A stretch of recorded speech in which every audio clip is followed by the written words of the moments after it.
Hey, what's going on, ladies and gentlemen? My name is Rage, and we are back today with an event preparation video once again. As promised, guys, I know there's a lot going on right now with the Logan trials, as well as all the upcoming activities. We got Gladiator coming into the mix, but I wanted to bring this to your guys' attention once again because of the importance of ISO 8 Purple and its requirement, obviously, for Dark Dimension 8 entry.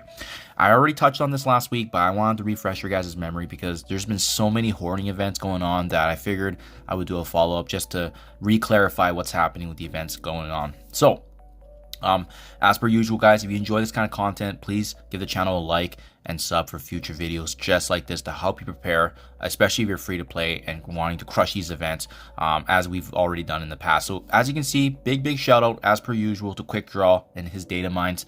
This is something I already highlighted last week, but I wanted to once again point out because there's been a massive confusion about what to hoard and which events to prepare for. There is once again another ISO 8 Purple Diamond Claws leaderboard here. As you can see, it was confusing because of old man Logan's event actually being ongoing right now, but obviously this takes place next week. But you can see this event respectively is going to be a 7-day event by battling in Cosmic Crucible, and once again the spending of campaign energy and power cores, completing the ancient gem milestones. And on top of that, there's going to be an inclusion here of these T3 ISO 8 Purple materials, and it does confirm that there's a leaderboard once again for those ISO 8 materials and likely more of those radioactive treats. I also want to point out there's going to be a web milestone component tied back to incursion campaign energy and blitz credits. Don't be hoarding the incursion energy because typically for the web milestones these have a limit, so we don't want to be saving up for that.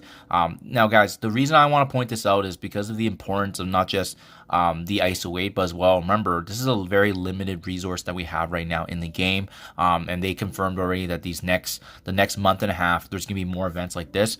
Currently right now Quantum Disco is happening. We hoarded the ISO 8 campaign energy. As you can see, we've done really good with that one, and now we're preparing for the next one. But before I show you guys how to hoard the campaign energy, I also want to point out and show you the success of why we cared in the first place.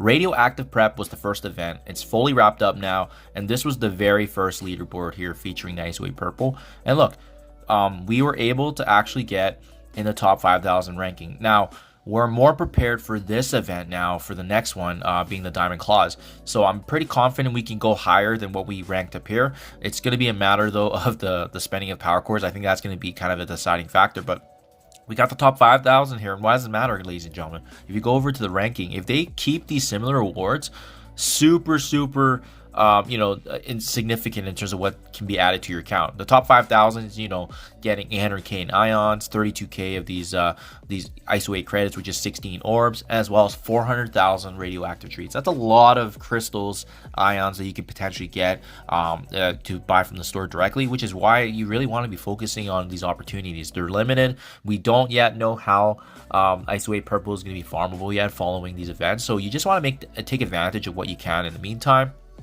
And especially right now where it does look like they've revised the power cores right in the arena rankings. As you can see, if you guys checked out my video from yesterday, this was kind of a stealth patch. I don't know if it's gonna stay. I don't know if it's gonna be something that's long standing here, but they've revised all the power cores from the top 50, top 100, top 250. So it's more spread out for folks to actually get more power cores now, which gives us even more opportunity to hoard better. So that's what I would do right now, guys. As you can see right here, I am scrapping the campaign energy. I am not going to be spending until next week when this event goes live, so we can partake in the leaderboard. And once again, let me show you on screen here. To hoard campaign energy, you simply tap the yellow energy. It's going to ask you if you want to spend 50 power cores to add an additional 120 into your reserve, and then you tap yes to confirm, or tap the power cores to confirm, and boom, you can see the balance growing. Do this for the next week, ladies and gentlemen.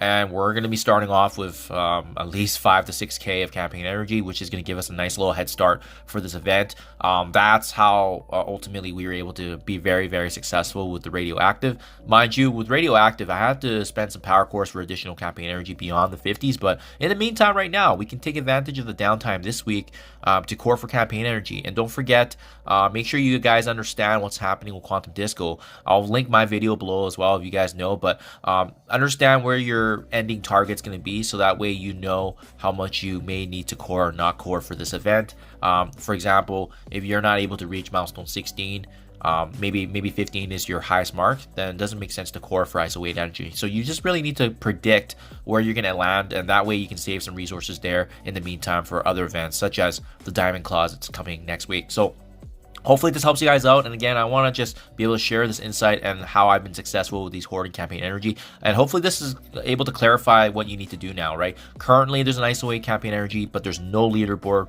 for Hank Pym, but again, there's still some really good rewards that you can take advantage of, like as shown here, right? His shards, obviously the ISO 8 purple.